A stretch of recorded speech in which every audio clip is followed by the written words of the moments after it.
Democrats, they are in a full panic. Their socialist policies are a disaster. Their poll numbers are imploding. Their president is a dishonest, corrupt, and cognitive wreck. And their war on free speech is now being challenged in a huge way by Elon Musk, who's attempting to take over your favorite social media platform, that is Twitter. We'll have a lot more on that later in the program. But first, we're at the beginning of what is another long weekend away from the White House for the leader of the free world. Today, before jetting off to Camp David, Joe Biden took some time to blame the war in Ukraine and all of his failures on somebody. Take a look. Putin's invasion of Ukraine has driven up gas prices and food prices all over the world. Ukraine and Russia are the 1 and 2 largest wheat producers in the world. We're number 3. They're shut down. We saw that in yesterday's inflation data. What people don't know is that 70% of the increase in inflation was a consequence of Putin's price hike because of the impact on oil prices. 70%.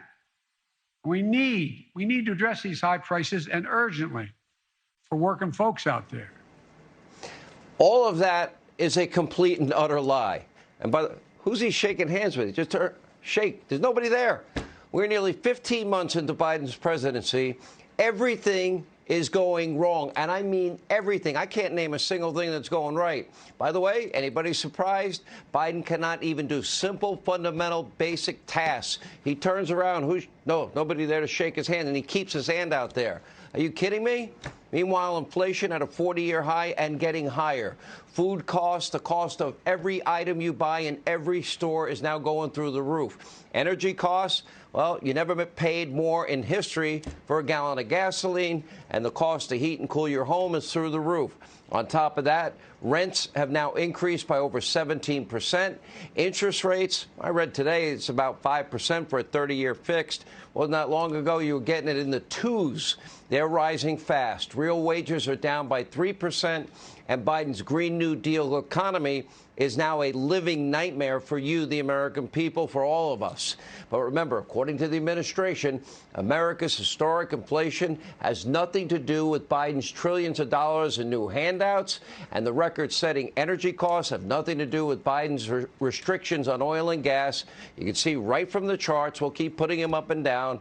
Up is down, down is up in their weird world. And by the way, everything bad that happens is Vladimir Putin's fault, and as those graphs show, that is a lie. And thankfully, Americans can see through the total, well, bull Schiff, as in Adam Schiff. President Biden is trying to label this Putin's price hike. But most Americans, according to an NBC News poll, are not buying that. Only 6% blame Putin. Most believe President Biden's policies are very much to blame. All right, new poll from Quinnipiac that just came out yesterday. Biden's approval rating at an all-time low. Look at this, 33%. That's it. His approval among Hispanic Americans is even lower, 26%. Biden is underwater by double digits in 5 recent polls, but Americans aren't just unhappy about the economy. They also disapprove about Biden's handling of Ukraine, crime, COVID, and, of course, the disaster at the southern border, never mind the disastrous pullout in the Islamic Emirates of Afghanistan, where he abandoned Americans, fellow green card holders that are legally eligible to be here, left billions in high-tech military equipment, some $80 billion worth, abandoned our Afghan allies.